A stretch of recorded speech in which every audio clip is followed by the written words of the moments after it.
บายดีท่านผู้ชมต้อนรับประทานเข้าสู่การรายงานข่าวต่างประเทศซึ่งข่าวนี้เรามาติดตามที่เวียดนามจีนสุกยู่การพบปะแลกเปลี่ยนการร่วมมือระหว่างคนหุ้นนุ่มและประชาคมวิสาหกิจวางบดลมานีสถานทูตเวียดนามประจำจีนได้สมทบกับคณะกรรมการจัดตั้งงานมโหฬารวัฒนธรรมมิตรภาพสากลจีนได้จัดกล่องประชุมสัมมนาสาวหนุ่มดีเด่นเวียดนามจีนเพื่อแนะใส่สุกยู่การพบปะแลกเปลี่ยนการร่วมมือระหว่างคนหุ้นนุ่มและประชาคมวิสาหกิจของสองประเทศฝ่ายเวียดนามมีทานฟ้ามแทงบิงเอกอัครราชทูตเวียดนามประจำจีนพร้อมด้วยผู้ต่างหน้าวิสาหกิจแถวหน้าในบรรดาโคงเขตฝ่ายจีนมีทานสุยยงอานประธานมโหฬารวัฒนธรรมมิตรภาพสากลจีนพร้อมด้วยผู้ต่างหน้าบรรดาองค์การจัดตั้งสถาบันคนครัวและวิสาหกิจขนาดใหญ่ทานเอกอัครราชทูตฟ้ามแทงบิงได้ตีราคาสูงต่อการเข้าร่วมอย่างตั้งหน้าของบรรดาผู้แทนซึ่งแสดงให้เห็นว่าการร่วมมือบ่เพียงแต่ได้รับการสุกยู่จากรัฐบาลเท่านั้น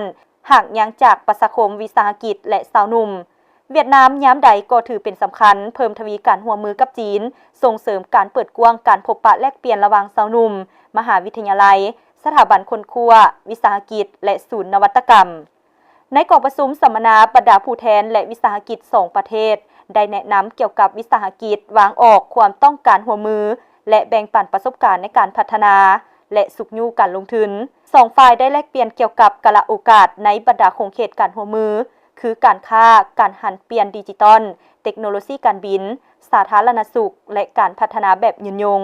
พร้อมทางปรึกษาหรือเกี่ยวกับกลไกนโยบายระเบียบการลงทุนและท่าเอียงตลาด